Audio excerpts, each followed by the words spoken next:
मनीष रंजन और कई डॉक्टर इसमें लगातार कहीं न कहीं साजिश का एक हिस्सा। मनीष रंजन को रिमांड पर पुलिस के द्वारा नहीं लेना, यह भी एक साजिश है। मनीष रंजन पहले से ही सेक्स रैकेट चलाते थे पटना में। वह कई रसूखदार नेता पदाधिकारी को लड़कियां पहुंचाते थे और हमसे इन्होंने कहा, यहाँ के मालिक ने, वो ठीक थे, इलाज कर रहा था, फिर हायर सेंटर में भेजने की जरूरत उसको क्यों पड़ी। पटना नीट छात्रा मौत मामले को लेकर विवाद बढ़ता जा रहा है। एक तरफ जहां पुलिस की कार्यशैली पर सवाल उठाए जा रहे हैं, तो वहीं दूसरी तरफ सियासत भी खूब गर्म हो गई है। परिजनों द्वारा लगातार हो हंगामा किया जा रहा है। इसके बाद अब इस मामले में सम्राट चौधरी ने एसआईटी का गठन कर दिया है। लेकिन देर रात पप्पू यादव, पूर्णिया से सांसद हैं पप्पू यादव, अचानक प्रभात मेमोरियल हॉस्पिटल पहुंच गए। ये वही हॉस्पिटल है जहां बच्ची की इलाज के दौरान मौत हुई थी। हॉस्पिटल पहुंचकर पप्पू यादव ने कई गंभीर आरोप लगाए हैं। आप खुद ये पप्पू यादव का वीडियो देखिए। सामने आया है। पुलिस इस पूरे मामले में पहले कहीं ना कहीं नींद की गोली खाने की बात कह रही मेरी बात थी। सुनिए, इस मामले को 5 तारीख को ही हमने लाइव पर उस पंचायत के रुद्र जी मुखिया जी ने हमको इन्फॉर्मेशन दी। 7 बार मेरी बातचीत उस मुखिया जी से जब ये घटना घटित हुआ। हम लगातार लाइव पर थे, हम मुखिया जी के संपर्क में थे, हम बेटी के मामा के संपर्क में थे। जब प्रभात में लाया गया शाहजानंद जी के यहाँ से, शाहजानंद जी ने क्या लिख करके रेफर किया। प्रभात के एक पार्टनर मालिक से मेरी बातचीत हुई, आज भी उनसे मेरी बातचीत हुई। उन्होंने कहा कि लड़की होश में थी, आई थी। खुद उन्होंने मुझसे एडमिट किया कि लड़की होश में आई थी, लड़की का इलाज सही चल रहा था, लड़की को ज्यादा ही ड्रग्स दिए गए थे। इसमें सबसे बड़ी भूमिका है मनीष रंजन की। मनीष रंजन का एक और अस्पताल भी चल रहा है, कई पार्टनर हैं उसमें, एक नहीं है। मनीष का कई हॉस्टल भी। सुधीर कुमार एक डॉक्टर है, मनीष, ब्रजेश, डॉक्टर अभिषेक, सुरेंद्र कुमार, राहुल कुमार। डॉक्टर अभिषेक के द्वारा हॉस्टल में धक्का मुक्की किया गया था। मनीष रंजन के प्राइवेट गार्ड उस परिवार को लगातार घेर के रखे गए। मनीष रंजन लगातार इस अस्पताल के संपर्क में थे। जिनका जिनका नाम बराबर लाया जा रहा है, उसमें नीतू ठाकुर, सरवन, मनीष और नीलू अग्रवाल। आप मनीष अग्रवाल का अभी तक रिमांड पे क्यों नहीं लिए भाई? क्यों जेल भेज दिया आनंद फानंद? किसने कहा आपको तुरंत जेल भेज देना? इतने बड़े अपराधी को, जब मनीष अग्रवाल का वो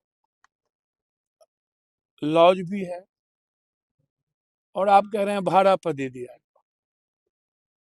और फिर मनीष अग्रवाल के हॉस्पिटल भी है, जो हॉस्पिटल मनीष अग्रवाल कहते हैं रंजन, वो 2025 में ही डॉक्टर अभिषेक फराल चल रहे हैं। इस हॉस्पिटल का रेन्यूअल 25 से नहीं हुआ। अब आप हमको बताइए, मुझे नहीं पता डॉक्टर सतीश की क्या भूमिका है या क्या नहीं भूमिका है, लेकिन मनीष रंजन और कई डॉक्टर इसमें लगातार कहीं न कहीं साजिश का एक हिस्सा है। मनीष रंजन को रिमांड पर पुलिस के द्वारा नहीं लेना, यह भी एक साजिश है।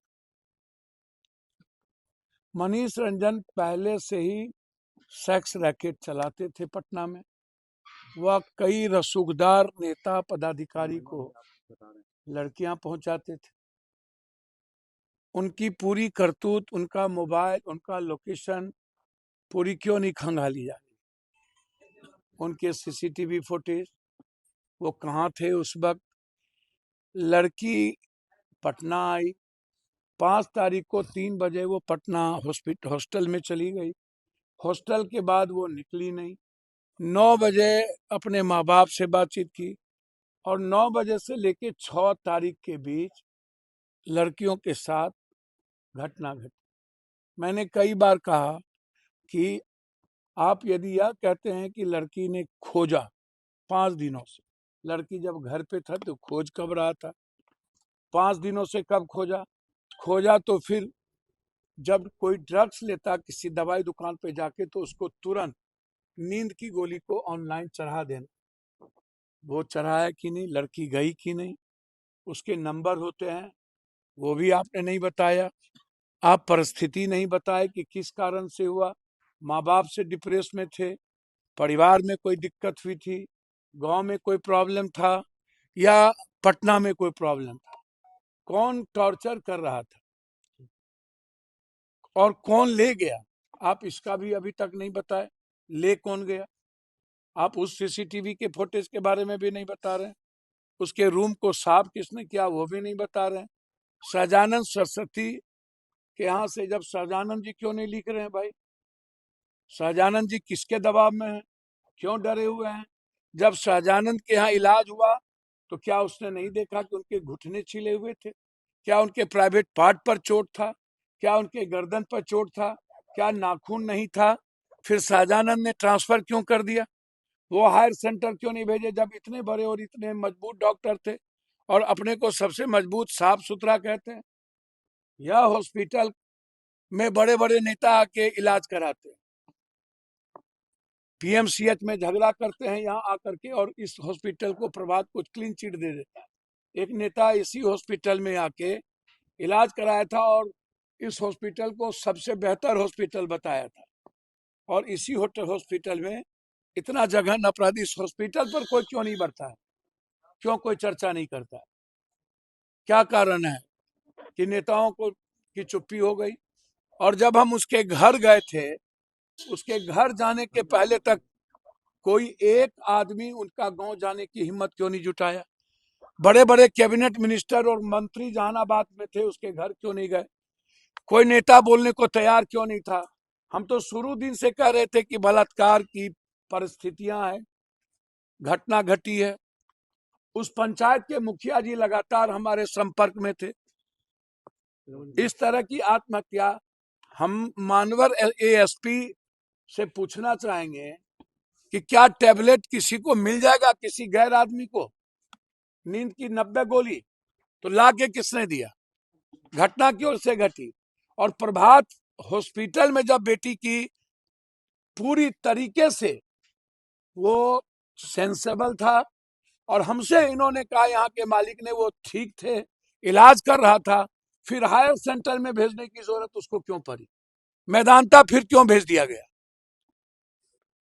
और परिजन को एक बार मिलने के बाद मनीष रंजन के बॉडीगार्ड ने क्यों मिलने नहीं दिया? उसको घेर के रखा। और फिर मैदानता में मिलने क्यों नहीं दिया गया? क्या जो वो कह रहे हैं कि भेंट पर गए, तो भेंट पर आया नहीं। जब वो भेंट पर नहीं आया, इलाज हो रहा था, इलाज बढ़ता गया, तो भेंट पर कब गया? 6 तारीख से 9 के बीच में भेंट पर कब गया? तो क्या इलाज के बाद, सेंस के बाद वो यहाँ पर आकर के उस भेंट पर गया? इसका मतलब दोषी कौन है? उसकी पूरी जांच हो। फिर जब भेंट पर गया तो हायर सेंटर कौन था? आप एम्स भेजते, आप हायर सेंटर मेदांता चले गए। मेदांता में किसी को मिलने नहीं दिया गया और 9 तारीख को कह दिया गया कि लड़की मर गई। अब आप हमको बताइए। और पटना पुलिस कहती है कि हम डॉक्टर के आधार पर ही कोई बात बोल रहे हैं। इसका मतलब है डॉक्टर को कुछ भी नहीं दिखा। ठीक है, मैं मान लेता हूं, हो सकता है बलात्कार करने का प्रयास किया गया या बलात्कार नहीं हुआ, अभी मैं कुछ नहीं कह सकता हूं, लेकिन यह तो मानिएगा ना कि लगातार हॉस्टल के कई लोग इसमें इन्वॉल्व हैं, जिनका जिनका नाम बोल रहा हूं, और मनीष रंजन इनके सूत्रधार हैं। और मनीष रंजन हॉस्टल से लड़कियों का सप्लाई करता है और इसमें बड़ा रैकेटर है, इसमें कई लोग इन्वॉल्व हैं। हम आज होम मिनिस्टर को चिट्ठी लिखे, इसकी सीबीआई इंक्वायरी होनी चाहिए। ये नाटक करने वाले लोग, इसमें बेटी का सवाल है, मैं जब उसके गांव गया, मैं जाति धर्म से इसको निकालिए, क्योंकि कोई हॉस्टल नहीं है जहां सेक्स रैकेटर नहीं। अब जांच कीजिए पटना के सारे हॉस्टल को, सीसीटीवी को, कि बड़ी बड़ी गाड़ियां एक जगह नहीं क्यों लगती है, बड़ी गाड़ियों में लड़कियां को कौन ले जाता है, कौन दबाव देता है। एक अच्छे दोस्त साथ में आए और उसके बाद बार्गेनिंग शुरू कर देता है हॉस्टल के मालिक लोग कि तुम्हारे साथ दोस्त कौन आया था।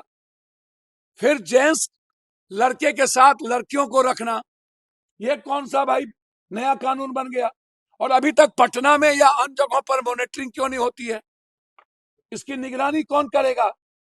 इतने सारे हॉस्टल हॉस्टल हॉस्टल खुले जा रहे हैं, सब कुछ लिखा हुआ 8,000, 7,000, 9,000, 10,000, और अभी तक पुलिस पर कार्रवाई क्यों नहीं हुई।